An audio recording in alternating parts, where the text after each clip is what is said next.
with the amputee, Jason Barnes.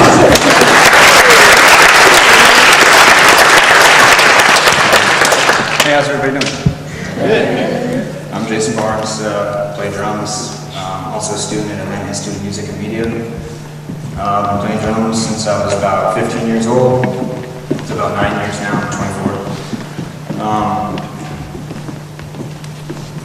When I was 22, on January 9th, 2012, I was at work cleaning a restaurant exhaust system, and me and my assistant went on the roof and proceeded to clean the duct system and the fan system when all I remember is the feeling of fear, a loud explosion sound, and a pink flash of light.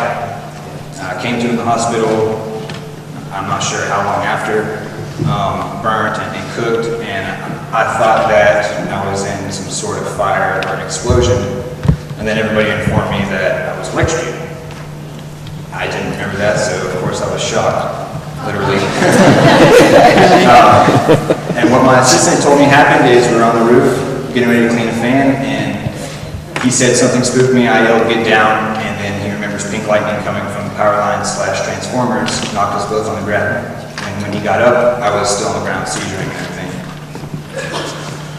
So I was in the hospital for almost a month or so, and throughout various surgeries, about 6 or 7 of debriefing and trying to clean all the dead tissue out of my arm and skin grafts and everything, they had told me that my ulnar artery supplying blood to my hand was non-existent, so my hand wasn't getting blood. This was about almost 3 weeks in the hospital.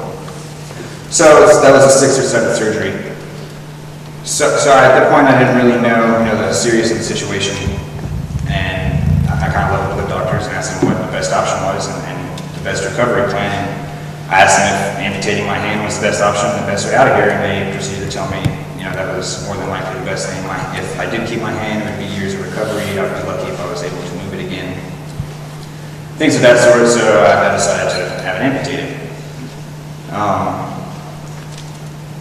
After that, I was kind of, I guess, down and depressed about life. I wasn't really sure where I was going anymore.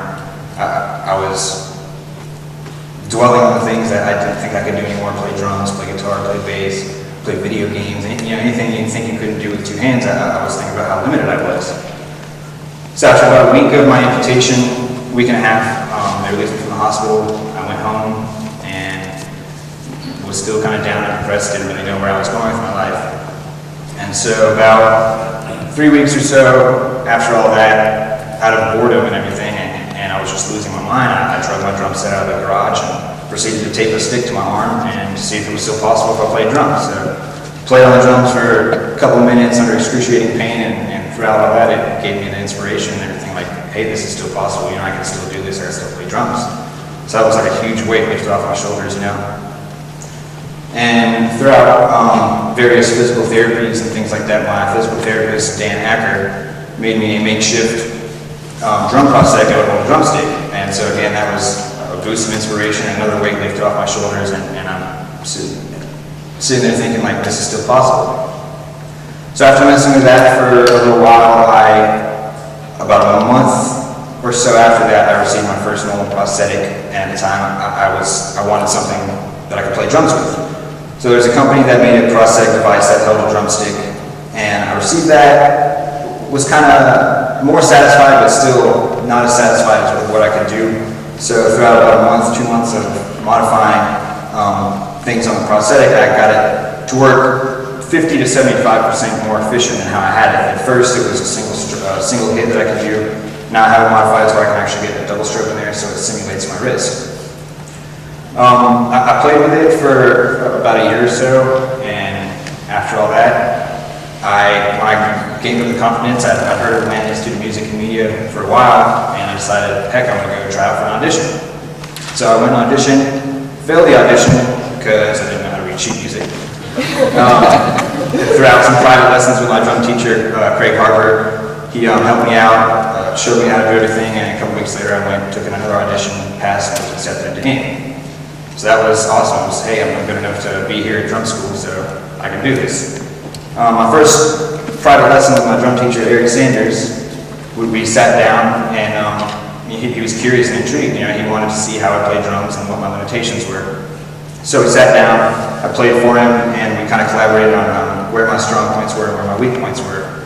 And I explained to him that I would be able to do more as far as control goes with the stick if I had some sort of robotic myoelectric device that had a drumstick. And so, of course, he was intrigued by this, didn't really know much about robotics or myoelectrics, went home, did his own studies, and made him start thinking about Gil's video of Shimon. And so he came back to me, showed me this video. Of course, I was intrigued, and he told me that he taught private lessons to a student at Georgia Tech, and he would say something to him at the point I didn't think anything would come of it, you know.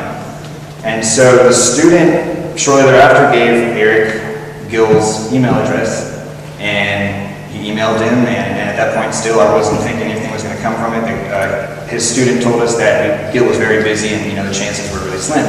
Well, then within days, Gil had emailed us back and said he was intrigued with everything and wanted to be a part of the project. So at that point I was, you know, mind blown. And so about a month or so after that, we all met at Georgia Tech, me, two of my drum teachers and the students and Gil and his team, and discussed the project, discussed what we were going to do. They proceeded to make the arm. We came out with the first wearable prototype about a month ago, started practicing, and that's what's led us up to today. Great.